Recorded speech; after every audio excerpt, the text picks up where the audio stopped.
सस्नेह स्वागत आहे आपलं दापोली किनाऱ्यामध्ये। आज आपण टिफिनसाठी झटपट होणारी मस्त अशी भेंडीची भाजी बनवणार आहोत।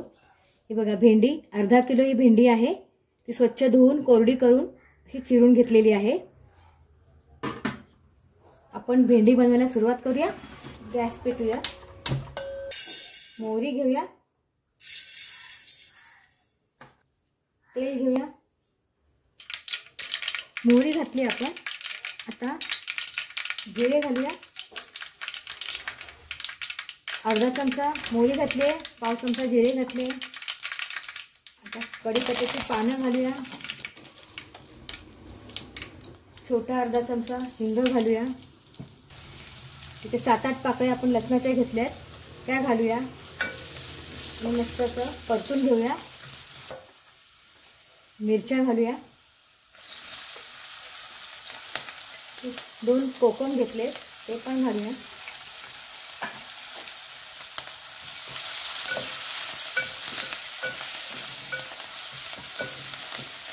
मस्त बघा असं फोडणी परतून घेऊया।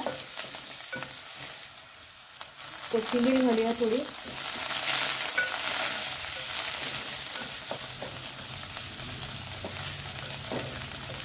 बघा लसूण घातलंय ना, किती छान बघा सुगंध येतोय। आता यामध्ये ना थोडीशी हळद घालायची, अगदी पाव चमचा हळद। टिफिनसाठी द्यायला अगदी परफेक्ट भाजी आहे ही।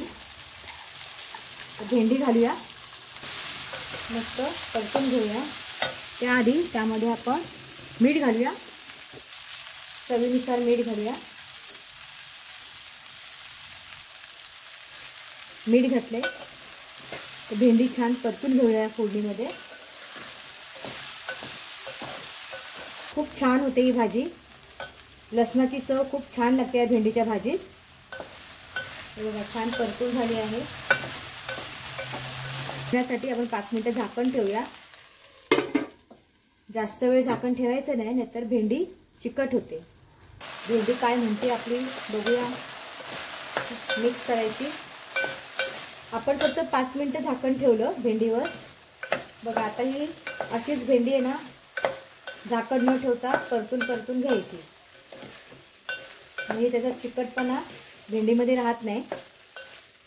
तर आणखीन 5 मिनिटं ही भेंडी आपण अशीच परतून घ्यायची। भेंडी छान परतून फ्राय करून झालेली आहे। हे बघा मोकळी अगदी झाली आहे, चिकटपणा नाही आहे अजिबात त्या भेंडीमध्ये। आता आपण यामध्ये ना उरलेली कोथिंबीर आहे ती पण घालूया। त्याच्यावर हा ओला नारळ आहे खवलेला, तो घालूया।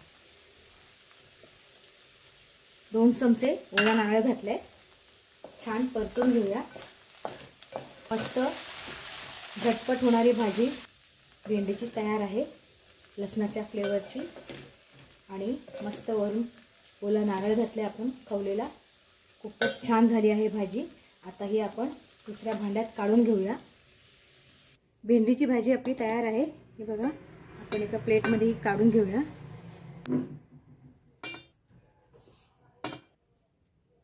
हे बघा किती छान झाली आहे।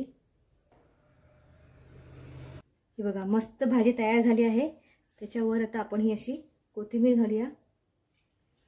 मस्त वरून कोथिंबीर घातली आणि थोडासा ओला नारळ खवलेला घालूया। टिफिनसाठी झटपट होणारी खूपच छान चवीची भाजी आपली तयार आहे बनून। तुम्ही अशा पद्धतीने नक्की करून बघा, तुम्हाला नक्की आवडेल। आणि रेसिपी आवडली तर लाईक, शेअर, कमेंट करा। आणि दापोली किनारा आपला चॅनल आहे तो सबस्क्राईब करायला विसरू नका। थँक्यू।